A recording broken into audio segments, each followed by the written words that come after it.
All right, so we should be good. It's funny with this, how everything is with these live things. So I'm pretty sure we're live. So welcome for those of you who are tuning in. My name is Matthew Plopwick, and I'm accompanied with my great good friend, Lev Karrison. And today we're going to be talking about the Youth Empowering Youth Show and why it's exactly Youth Empowering Youth Program. Youth Empowering Youth Program. Yes. So Lev, I'll pass it on to you to kind of kick things off and ready to roll. Awesome. Can you hear me okay? I can hear you loud and clear. Okay, awesome. So my name is Lev Karrison, and I am a philanthropist, business owner, husband, pet owner, doggy father. But this isn't about me. What this is, it's about our youth, and it's about our future generations, a future generation of leaders, really.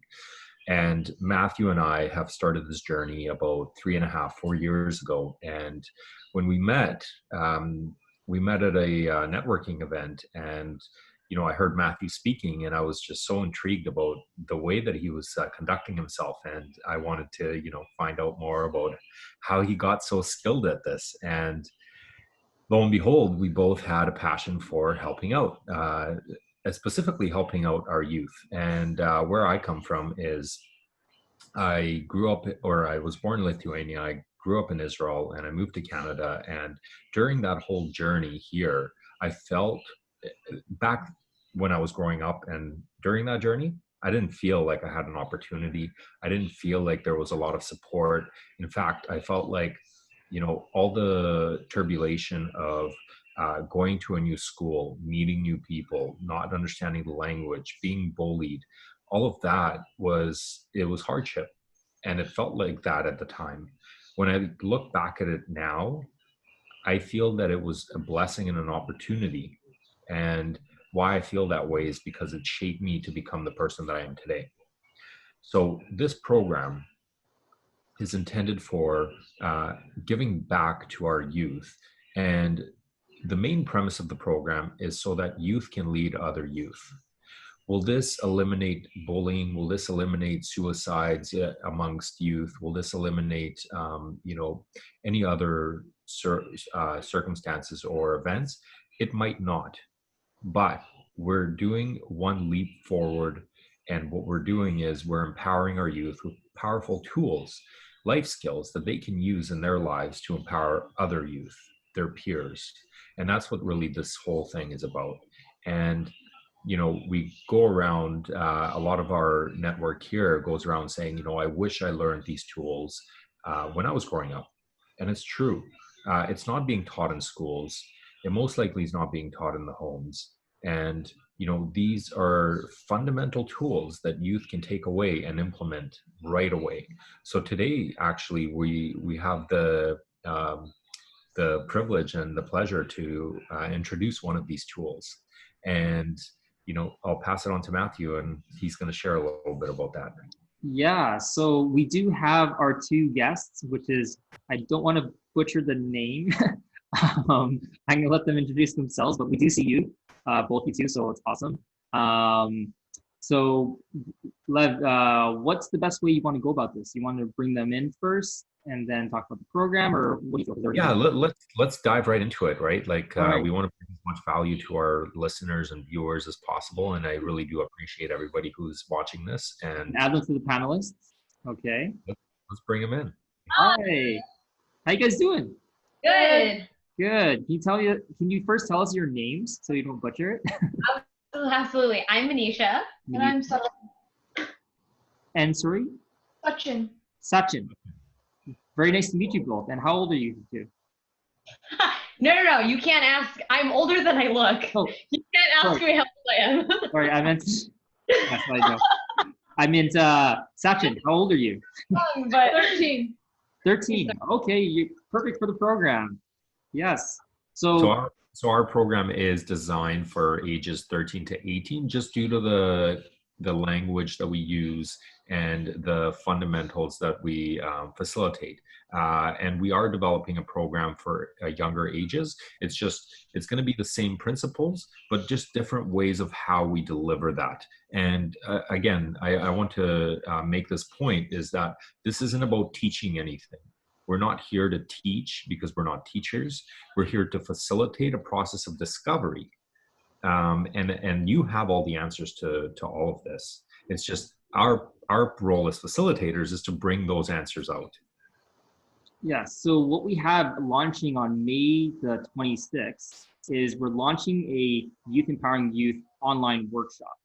And the reason why we're doing it is because, you know, when I was growing up, I was a super shy, introverted. I suffered with a stuttering impediment. And I really struggled with all the social skills and confidence. I always wish that I can go back and learn and teach myself, you know, the skills that I wish I knew. So for example, I'll start with Manisha. You know, in your life, you've learned many different things. So if you can go back to your 5-year-old self or 7-year-old self, you probably know 3 things that you wish you could teach yourself, right? Yeah, I guess so. Yeah. So I ask anyone that, they say the same thing. However, we do not have a time machine. So we can't do that. But the things that we invest in the youth, Sachin, the things that you are empowered today, you are the future. You are the future decision makers and scientists and government makers of the future. And even though you're saying like, man, I'm only 13 years old, right? It actually is really, really great because you're right now in a whole new world. Right now, a lot of people are dealing with how can I deal with this whole pandemic, you know, with this whole being at home, because before you were in a community of, youth and you were all learning together. You had classes, your friends, but now, so how do you feel right now, Sachin, being at home when the school not being in play right now? How do you feel? For school, we go online, and we have a meeting online where our teacher tells us about homework and just explains everything to us. Okay. And how are you, is that going good for you? Is it easy to learn online, or was it easier when you were in the classroom? I got used to it, so I think it's pretty easy now. Good. That's good. That's good. Why is it easier though? Yeah, tell us. We'd love to know. Because, well, we're online, and I could be listening to them as well as looking at the project that we're meant to be doing. Yeah. What else helps you? What do you do every day? You have something that you do? Maybe a routine? Yeah, I work out every day, and I just do homework for a little bit, and then work out, and then yeah. So I have a question for you, Sachin. Were you working out and doing these habits before this happened, or do you start doing it during this change? Well, I would work out anyways before this happened, but now that we're all at home and we have to like do our schooling at home, I just have to adjust and change my routine. Okay. And how do your classmates feel, whether they're friends or other classmates? How are they dealing with this adjustment? Are they able to adapt as fast as you are, or are they kind of struggling? What would you think? I think they were able to adapt. Nice. Yeah. Well, I think the generation is called the Z generation. Is that right? Generation Z. Yeah. Generation Z, right?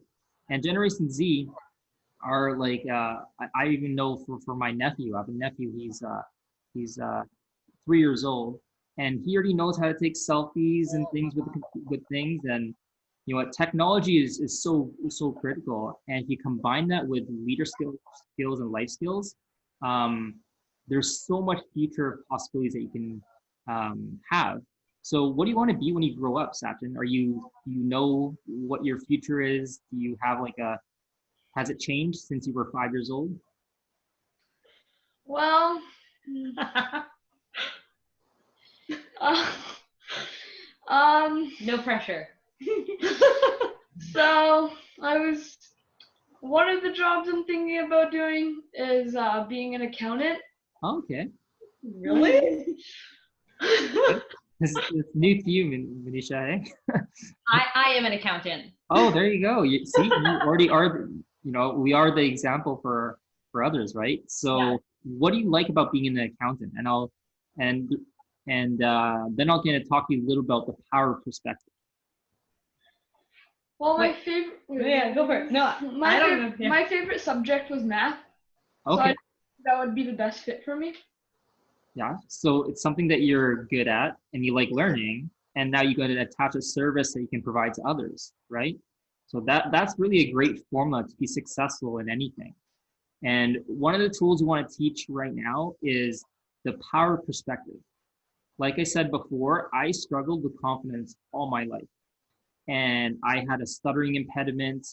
And one thing I found is that I always thought that there was something in me that I needed to get out. So I'm not sure how social you are with your friend, Sachin, but it's something I struggled with and I still struggle with.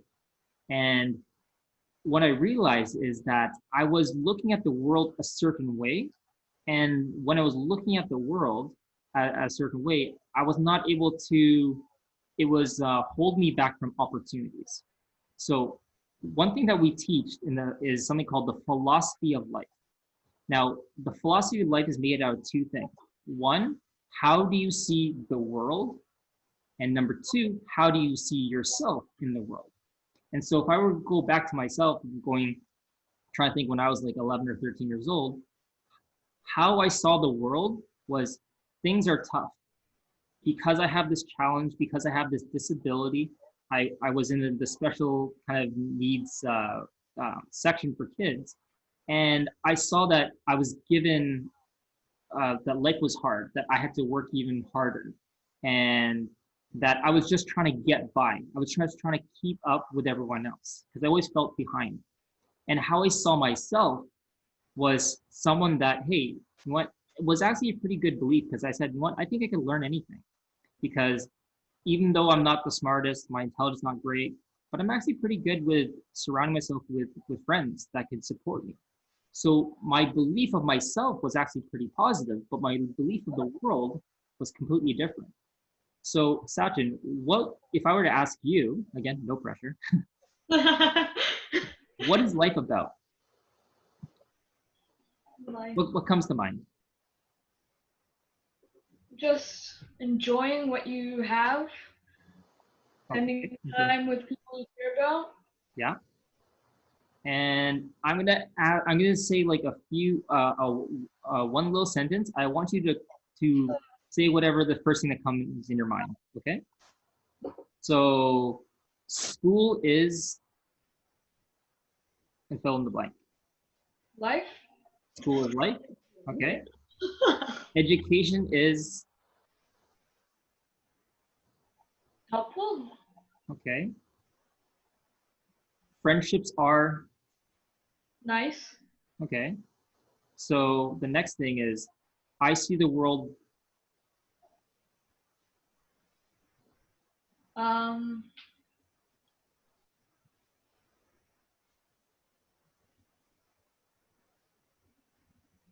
Uh, I see the world with new technology. Okay, new technology. And so why is that important to you? Pardon me? Why is that important to you as you see the world as new technology and all the advances? Well, it will help. Sometimes it helps with your education, learning, and sometimes it just for enjoyment. Got it. Okay. And how do you see yourself? If you were to describe yourself in a couple of words or say, I see myself as blank, what would you say? A skillful individual and sensitive. Awesome. Wow, that's amazing. Thank you for sharing that. So, Manisha, Yeah. how do you see the world? How do I see the world? Yeah. Amazing. Okay, that's amazing. And how do you see yourself in the world? like being the best that I can be. Awesome. So you guys have really a great view on life, and because of that, you probably see a lot different opportunities because we're all seeing the world through sight, but our vision of what we see is somewhat different. So my belief, I said before, was I saw it as a disability, and I saw myself as a learner. So once I understood how I can create my own philosophy of life, I was able to shape it. So now how I see the world is actually a video game. So I see it as something that is fun. I get to learn, I can grow and gain skills that I can give back to others. And how I see myself is I'm somebody who loves to learn and grow and share with others, right? So I'm a giver and a grower. So Lev, why don't you share kind of what your philosophy of life is? Yeah, totally. So yeah, Manisha. If you have No, not me. I'm sorry. I thought it was directed at me. Oh, gotcha. So the way that I see the world is that it's adventurous and playful, and the way that I see myself is a bold leader showing up in the world. And that's how that's my lens of the world and myself, and that's how I show up for others, and that's how things show up for me. That's awesome.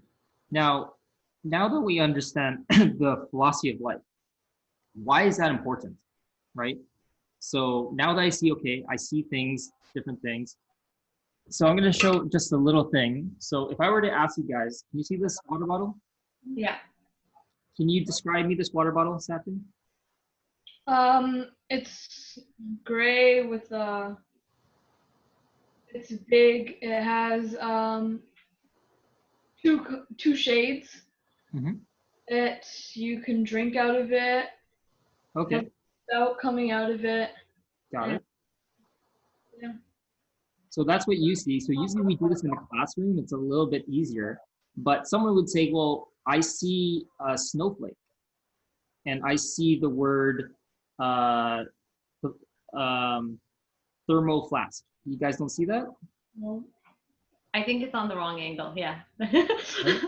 Different So angle. even though we're looking at the same thing, it's our perspective, right? And that's when we realize is that when we were doing this youth program, it wasn't about teaching youth how to what to think, because it was just to teach them about them being aware of how they think. And once they're aware of it, it's either serving them, it's either workable, and if they like it, they can keep doing it. And if it's not workable, now they can change it. So like it becomes this cool kind of video game. And the whole intention of this program was to create a program where the youth would go in for 9 weeks and they would come back and they had the opportunity, if they saw it, to teach the next, because you'll learn life skills and skills where you can lead the next program. And eventually we'll get funding from the government and other businesses where this could be a paid profession where imagine youth all over Canada and all over the world getting paid to empower other youth. And this is so important right now, is because it's great, Sachin, that you're already building habits with working out and things like that. There's a lot of youth that really want to do that, but they kind of needs that guidance and that help and support, right? Lev, anything you want to add? Totally. And one of the things that, having that that view of the world that both of you have, it creates a ripple effect. And you may realize it or you may not. But what happens is you get to touch other people with that view of the world, and you get to make a difference for their lives. And some you will see directly as a result of that, and others you will never know that you've done it, but know that you have. And yeah, it's again, this is just a small little taste of what the program is, and it's really just a process of discovery for students to really figure out that you already have the answers, and there's no right or wrong. But like Matthew was saying, it's to make things, is it working for your life right now? And if it is, awesome, keep doing it. And it's totally up to you to really step into that role, into that leadership role. And the real magic doesn't happen here only with us. It happens out there It happens with your community, with your family, with your friends, with the people you interact. It's in that practice. Every time you practice these skills, that's how they become powerful. Yes. And one thing to add is we are all on this journey together. We're all on this road. You don't go on this road and then you say, okay, I've gone far enough and you get off the road. We're on this road. We're on this road together. We're learning, we're growing all the time. And once you realize the source of our philosophy of life, it really impacts our attitude.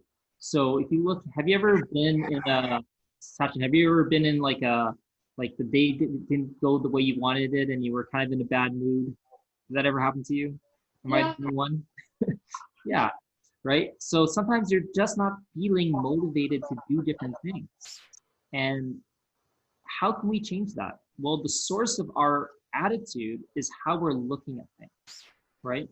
And so, Lev, I think did you have an example before when you're talking about your attitude and you want to change something? It's not coming to mind right now, but I'm sure I did. So there's things in our life where we kind of realize that, oh, we're having certain emotions and attachment to something. So a good example right now, a lot of right now, I kind of feel trapped, kind of being at home because I miss my family, I miss my nephew, and so my attitude would be like, oh my gosh, I miss them, I want to see them. But when I look for, okay, what is the good in this? What is the opportunity? And I realized before this whole pandemic, I was seeing my family just once a week on Sunday. So I would visit them. Sunday would be our family dinner. We all get together. But now, because of we can't see them, technology, almost every other night, I'm able to zoom in or through WhatsApp and say goodnight to my nephew and niece every night. So it once I realized that, okay, this could be an opportunity or it could be an obstacle, and either one, it's up to me to choose, right?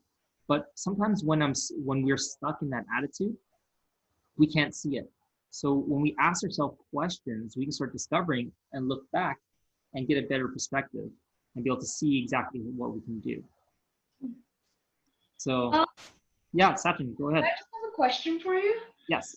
What do you want youth to take from your program? That's a great question. Lev, do you want to take that first? I want youth to be able to have all the opportunities in the world that are presented to them and to make decisions that empower their lives and that make a difference for their communities. For me, I want youth to live at their fullest possibilities. You know, like as we learn, if you look at it right now, you said, Sachin, technology is changing all the time. I remember, when the iPhone first came out, and now how like all the technology keeps changing. And we can do the same thing kind of with our mind. And I've seen really good people come together and do amazing things. So for example, out in North Delta, is that right, Love? North Delta?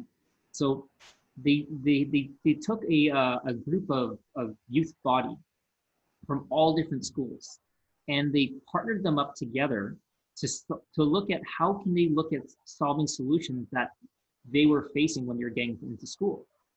And it was so cool that the teachers and the principal were actually allowing these youth to have a voice and a place where they can talk. And what the teachers and the principals and found out is the youth have all the answers. So they realized that the main problems that youth are facing is when they go to a new school, how do they adjust, right? It's a big adjustment when you go from middle school to high school. Are you in high school, Sachin? No, I'm in elementary still. And you're just about to go into grade 8? Yeah, so you're just finishing elementary school, right? Yeah. Exactly. Does it how do you feel about going into a big high school? I feel like it's a step up from where I am now, and I'm just looking forward to it. Cool. And does it feel intimidating having like grade 8, 9, 10s, 11s, 12s there? Not really. Cool. Okay. So yeah, that transition for some people is, it's a little bit awkward. It's a little bit weird, but what the students in Delta are doing, they're the grade 10s, 11s, and 12s are doing incomings. So all the grade 7s get a chance to experience a day in the high school before you actually get there. Yeah, it's pretty cool. And I wish I had that. I just was kind of just thrown into it. And I went to a school in Richmond and there was I think it was 3,000 students in one school. It was a big school. And then I moved to Langley and went to a school where there was 800 students and you knew every single person in that school. Big difference. So yeah, it really depends on where you're going and what you're up to. And I'm sure a lot of your friends are going to be going to the same high school, right? Yeah, that's cool. So yeah, we just want to thank you both for being here, for joining us, and for really working with us on this skill. But really, it's just about having fun. That's the most important. And yeah, anything else to add, Matthew? No, well, I just want to see if you had any, that was a great question, Sachin. Is there any other questions that you wanted to ask us before kind of wrap up for your weekend? No. No? I have a question. Yes, go ahead. So I should have caveated this before. I'm actually Sachin's older sister, Okay. but like significantly older. Okay. Like to the point where I kind of raised him. Would you agree? Yeah. Yeah. That's why he wants to be an accountant. No, I don't expect him to be an accountant. He doesn't have to. That's why I was wondering what he was gonna say, because I ask him all the time. I'm like, "What do you want to do? It's so exciting!" And he's like, "I don't know." He gets a lot of that positive vibe and positive energy from you as well. It's really encouraging and really inspiring to hear that. Yeah, I hope that's how he takes it. It's hard to say sometimes. I try to teach him skills too that will help him. Like routine is something we go over a lot. The importance of routine, seeing things as like an opportunity, like you mentioned before, and like what I did when I was younger, which I told him too. Like I was actually terrible at math, and I like specifically remember I did like a test and I did so poorly that the teacher pulled my parents into the school, like when I was in grade 7, and they're like, she's not like meeting the threshold, like she's doing really bad. And my parents didn't get upset, they didn't get mad. They're like, how can we support you? We can get you resources, tutors, like do we need to spend more time? And I was like, no, because I thought you didn't have to try. I thought you just like go through life just doing things. And then I was like, wait a minute, like we grew up in like a sports family, so we have a lot of sports background. And I was like, well, I apply so much into like my sports, and I'm so good at them. And I'm like, what is the key? Oh, I practice a lot. Oh, I try really hard. So then I just applied. When I went to grade 8, I've told them this story already. When I went to grade 8, I started practicing some of those tools that I had when I was using on sports.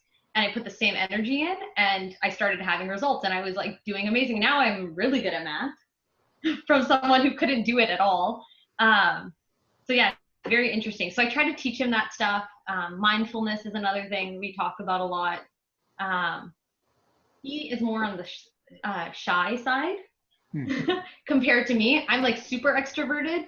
And he's like, I would say like kind of middle ground. I don't think you're like super introverted, but sort of more on the, like he likes to think before he speaks, whereas I just speak as I think, I guess you could say.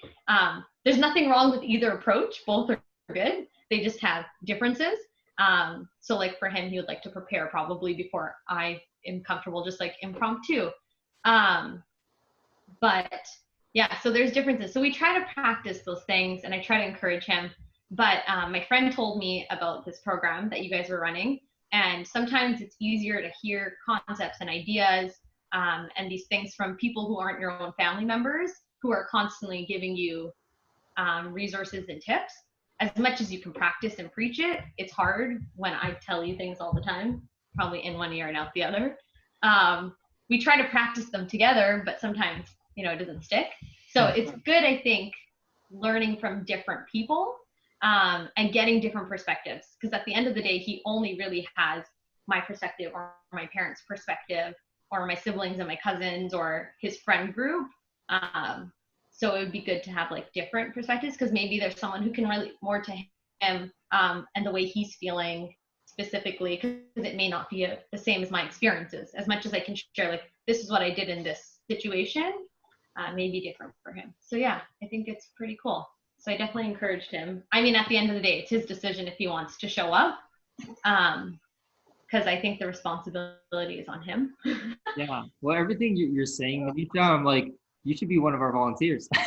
Like, you're already teaching all the life skills and things like that, and that's kind of everything you said was just so amazing in terms of the attitude. And so I can totally relate, because I'm a middle child. So my brother is 2 years older. My sister's 3 years younger. They have the gift of gab, and so they're extroverted. I'm more the introverted one. I'm more think. And I also have to think, because my words will get stuck from stuttering and I have to move to another word. But everything you said, I can totally relate. And one of the things that we actually really unique about this program is it's not a program where they go, it's like, this is how your routines work. This is how you set goals. It's all about discovery. So we do hands-on activities that we used to do in the classroom that our goal is to be able to replicate it online, where they learn something and then they understand the life skill at the end. So it actually is really experiential. And the whole point is the highest influence is friends.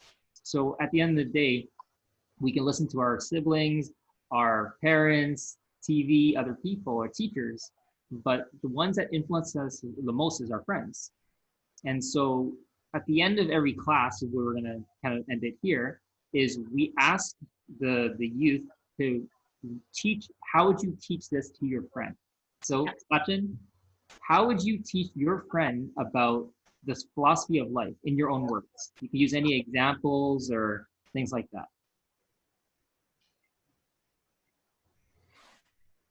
Not too sure.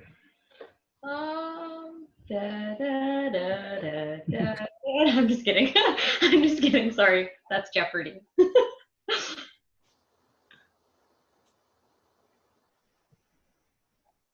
I guess I would just ask him what he thinks about life and what he wants to achieve in life, his goals, and just what he thinks about it. And by asking that, what will you learn about them? What kind of person they are, like how they like to do things, and do they really want to push forward and get somewhere, or do they just want to slowly get there? Yeah. So when you ask these questions, people tell you all about them, and you get to a view of how they see the world. And the more you ask these questions to your friends, you can start seeing like, wow, this is why we're friends. We both like the same things, we see the same things, but also we don't always have to agree on things, right? I have two siblings. I know we don't always agree, but we always agree with each other, right? Yeah, you do? That's amazing. Just kidding. I appreciate you both for attending. We'd love to have you guys part of the program on May 26th. And Manisha, we'd love to recruit you as a youth facilitator. I should say I worked with families and youth for like over 10 years. And I've done programs with youth before. So that's the only reason I'm very well adept with this stuff. But of course, yeah. And one of the things is all our volunteers, we tell them that really all they're investing is about 3 hours a week in a volunteer program. And now a lot of people are actually looking at it as an opportunity because they're at home. And now we're adjusting to this whole Zoom thing. So just planting that seed in your mind. 3 hours has been proven by research that is per week is is the average, and it really you get a lot of satisfaction from that. Anything more, it's really based on the individual, and anything less, it's you don't get that gratitude feeling. But again, it's based on the individual. But 3 hours has been the average, and it's only for 9 weeks. After that, it depends on how else you want to participate. And full disclosure, myself and Matthew and others in the organization, we're all volunteers. We don't get paid for this. All the money goes directly to the youth and to moving this program forward. And in the future, as Matthew mentioned, it would be cool, Sachin, if you've graduated from the program and then you got to lead the program and we got to pay you to lead the program. So in the future, we are looking for grants where it would be, we would be able to employ people like who have done the program and to facilitate it back so that they don't have to go to, say, McDonald's or somewhere else, and so that we can scale it. Yeah, and each time we teach someone, at the end we ask them of how do we teach it back, and we use that to learn, because we don't have all the answers. We just want to give the platform, so then, because you know how to talk to your friends, and exactly how you said it, that was amazing. I can tell you got the principle, so congratulations. So for those of you who are watching, tuning in, if you go to our Youth Empowering Youth page on Facebook, we have a registration link, all the details, and also Manisha and Sachin, if you go to our website, lowentropy.org or I think .ca. .ca. You go to Youth Empowering. You can download a book called Success with Teams, and it teaches you different principles that we teach for 9 weeks. So thanks for attending. And have yourself a wonderful weekend. You guys are awesome. Thank you. Thank you. Bye. Bye. So, have any last minute message, or we wrap up here? Thank you for all our listeners, all our viewers, for Sachin, Manisha, everybody. Really thank you. And we look forward to doing this again next week. Awesome. Take care. Bye.